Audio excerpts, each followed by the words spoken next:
Hey guys, it's me Kevin, and today I'm back with another video on the topic of AFL, but this time it will be the AFL Women's season review. Now, unfortunately, it wasn't exactly the best season of AFL Women's football, as unfortunately the last two rounds of the season got cancelled, and then they played finals with an increased amount of teams, and then guess what? They cancelled the season. No premiers. No premiers? Wait! Fremantle was supposed to have a premiership. Give it back to us. We are premiers. Not, there's no premiers. Look, at the very least, considering the fact that Fremantle were the only team to be undefeated for the season, I mean, Christ, even North Melbourne lost, can't they at least be titled minor premiers? Or unofficial premiers? I don't know, just to give them at least the sense of being champions and reigning premiers for next year. That's personally what I think. The other thing I think failed in AFL Women's this year was their failed expansion process. Yeah. It was adamant that the more experienced teams, the more established teams were the teams that were performing a lot better, the teams that were more skillful, and in turn, the teams that are a lot more likely to feature in finals and win the premiership. Let's face it, 5 out of the 6 teams who have joined the AFL Women's in the last 2 years, you could say have failed. North Melbourne's the only one that's actually been a success. I mean, they're second on the ladder, well, overall ladder, first in their own conference, and they were playing a brand above everyone else. And that's probably one of the more exciting things about women's football this year was, even though Fremantle were undefeated, it was North Melbourne that was playing to an exceptionally higher standard compared to the rest of the teams. I mean, from round 2, I think it was, they were absolutely ripping teams apart. I think they posted, like, all their scores over 30 or 40. Like, 4 of their scores were over 40, another one over 30. So they looked like world beaters. But the other 5 have not been very good, and 3 of them have not even made a finals appearance. In fact, this year, 6 out of the 8 teams that made the finals were from the original 8 teams that joined in 2017. The others were North Melbourne and Gold Coast, who were somewhat lucky to join on the back that they played the 2 crappiest teams in the competition, and the fact that the finals was extended in the first place. He was adamant that they weren't that good when they got absolutely slaughtered of Fremantle, who hadn't really had a dominant performance to that date, by about 80 points at Fremantle Oval. If I was running the AFL Women's competition, 9 out of the 10 teams that participated in the 2019 season, I would have had in the competition for the foreseeable future. Just those 9 clubs and no others. The one change I would have had for off-field reasons was I would have had West Coast over Fremantle. Now, I know you say, what, the Eagles were crap this year and the Dockers were undefeated. Yeah, but remember, if the Dockers weren't around, the Eagles would have had the Dockers squad and the Eagles would have been the one that were undefeated. So, I'm not just saying this as an Eagles fan. They have more members, the Eagles, than the Dockers. They would be a bigger off-field success if they are at their best. So, yeah, I would have had the Eagles over the Dockers. Apart from that, I think they got the rest of the selection right. They had Adelaide, Brisbane, GWS to represent those states, and even Fremantle. That would have been alright. I mean, it's not as if, oh, they should have had West Coast over Fremantle. I mean, no, Fremantle have been good. But I'm just saying, if I had to choose between the two, I actually would have chosen the Eagles, not the Dockers, just to get those extra fans in, really. But, I mean, they've both been... But, I mean, in either case, the number 1 WA team would have been pretty good, would have been a success, and Fremantle have been pretty good in the women's to this date. In Melbourne, I would have had North Melbourne to represent Tassie, Geelong to represent the country Victoria, then I would have had Melbourne and the Bulldogs, because they founded the competition in the first place, CARLTON because of the fact that they've got the most adequate ground, and Collingwood, well, it was a toss-up between Collingwood and Richmond, but you might as well just add Collingwood because they're already in now. 14 teams is too much for a brand new competition, especially when the talent pool is still new in development. Let's face it, women aren't exactly the most experienced when it comes to AFL. I'm not saying they're bad, alright? Don't go commenting down thinking, no. I'm all for the idea for women to play football, but 14 teams in 3 seasons is too much. I mean, you might as well. If you're a fit woman out there, you might as well sign up for one of the AFL women's clubs and you get in. Because, honestly, there ain't a lot of talent out there. There will be. I know the rise and the growth in girls' participation in recent years. And yes, the standard of the competition will improve. I will assure you that. But why are we adding 14 teams this year? Why not 2030 when we actually see the wave of... when we actually see a wave of talented girls coming into the competition? Sorry about that, a nut remains stuck in my throat. But the point of this point I'm making right now is I feel that the AFL, they expanded too quickly with the competition. I feel it should have just taken a bit more time to develop.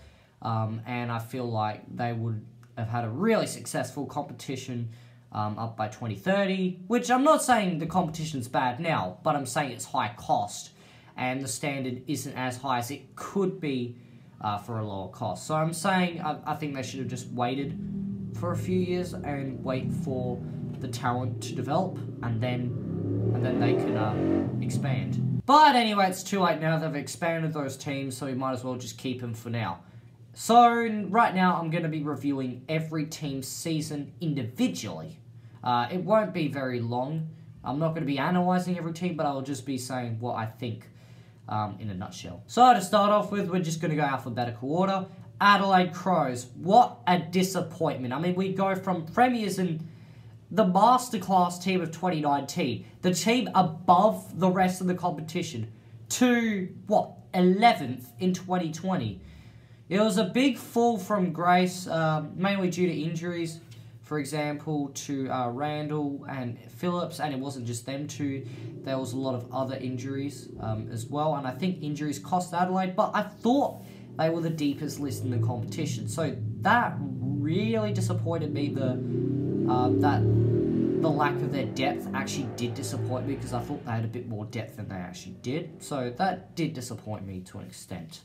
Overall, pretty disappointing season for Adelaide, but injuries might have stopped them from going anywhere else. Brisbane were a bit of a surprise. I had them as the worst team in the competition, a team decimated by the expansion process and with people leaving Brisbane. And this is what I'm talking about with expansion and poor expansion process. But Brisbane pretty much proved everyone wrong. Look, they weren't the strongest team by any means, but they were a team that were determined to prove a point, and that point was that they were still capable of making the finals.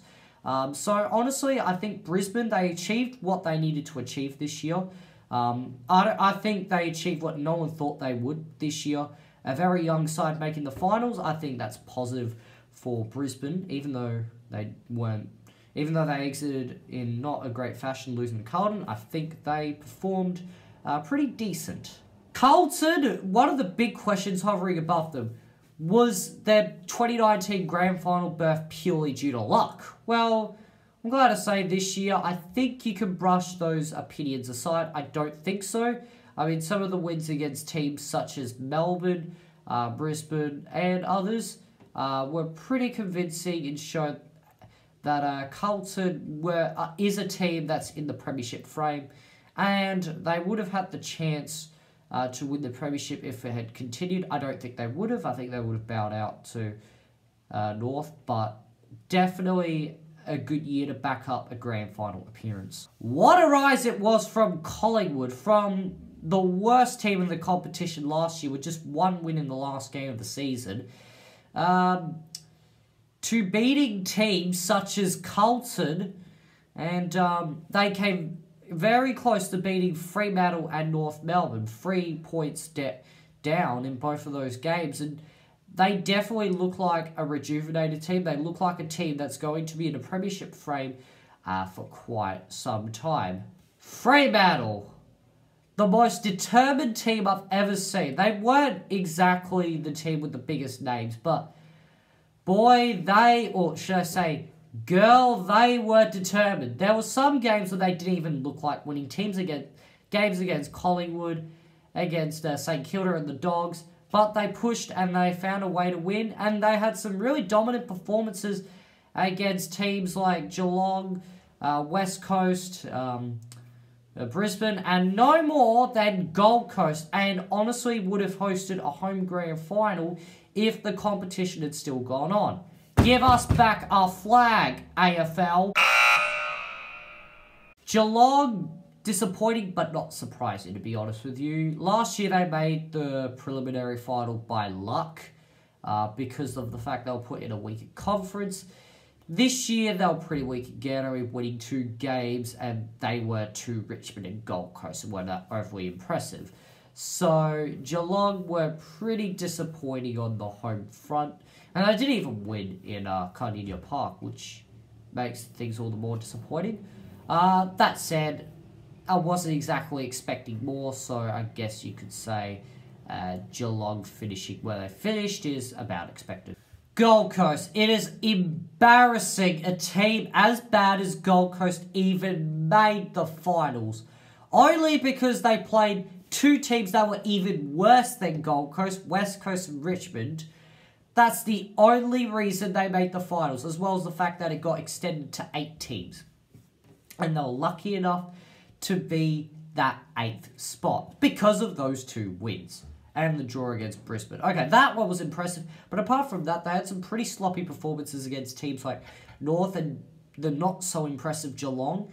And they were absolutely obliterated to Fremantle in the finals, showing how much they were lacking experience and how not ready they were for finals. GWS is a feel-good story. Even though luck was probably on their side for most of the year, nonetheless, it did reassure some concerns that Sydney wasn't sustainable to host a women's team in the AFL. GWS were able to finish 2nd in their own conference and came very close to beating Melbourne when it came finals time. So I think GWS can beat some good sides, even though, yeah, some of the sides they beat were West Coast, Gold Coast, Richmond, for example, and Adelaide. You could question that, but I think their performance against Melbourne, they lost, but they were definitely competitive. I think GWS, they won't be like the best team by any means next year or for years to come, but I think they will be competitive and will be in the finals frame. Melbourne, it seemed like their hoodoo was finally behind them, making the final for the first time in their history after being heartbroken 3 times. Once they should have made the finals and were robbed on a stupid conference system. And then they beat GWS from a come-from-behind win. But then the AFL women's season gets cancelled. Look, they're probably going to lose to Fremantle anyway. But anyway, nonetheless, they had a good season. They were finally able to tick finals off their bucket list.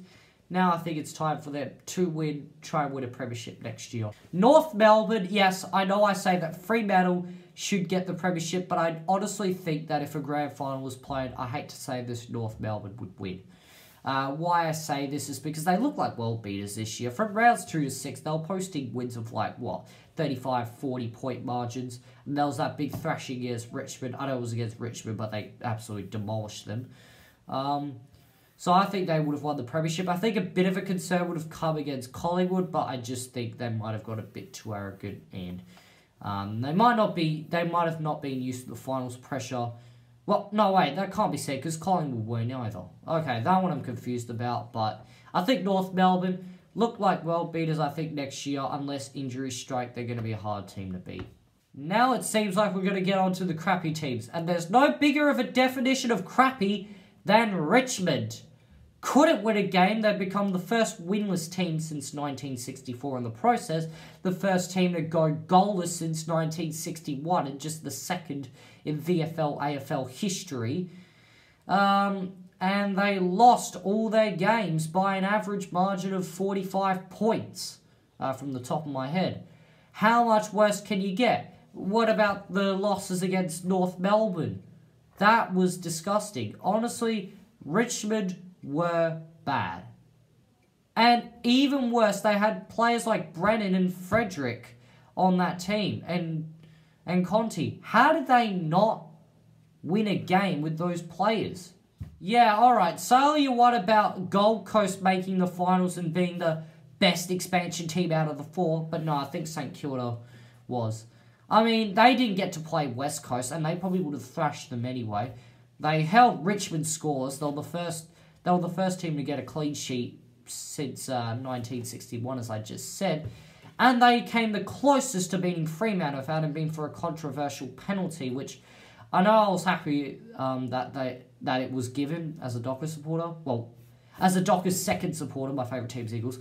But honestly, it wasn't a penalty. They were probably unlucky, St Kilda, also that they were put in a harder conference. I think if they were put in Conference A, I honestly think St Kilda would have made finals. And I think that should be on the agenda for 2021 for them. Next, you have the Eagles, who were only better than Richmond because they beat the Bulldogs by 4 points across the Nullarbor. That's it. They were pretty much as bad as Richmond. That 66-point loss to Melbourne highlighted it. They went scored for 3 quarters against the Giants, and they got absolutely slaughtered teams like Collingwood and Fremantle. What worse can you get? And they lost to, yes, Gold Coast at home.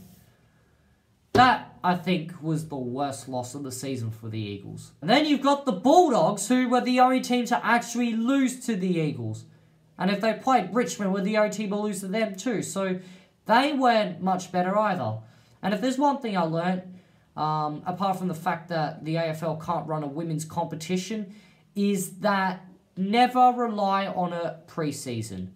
For one, I thought the scores were going to be higher. It turns out they went lower. And for two, I thought the Bulldogs would upset a few teams. Instead, they were pretty much easy beats. Well, that was until round 6 where they almost stumped Fremantle and then got tied in the last quarter. But the Bulldogs, whilst disappointing, I guess you could say, like Geelong, it was expected what they put out, given that they are a very young side. So there you have it, my 2020 review on the AFL Women's season. Hope you enjoyed the video. Please comment what you think down below. Give this video a thumbs up. Subscribe to my channel and share this video with others. And check out my channel for more content. And I'll see you next time. Bye.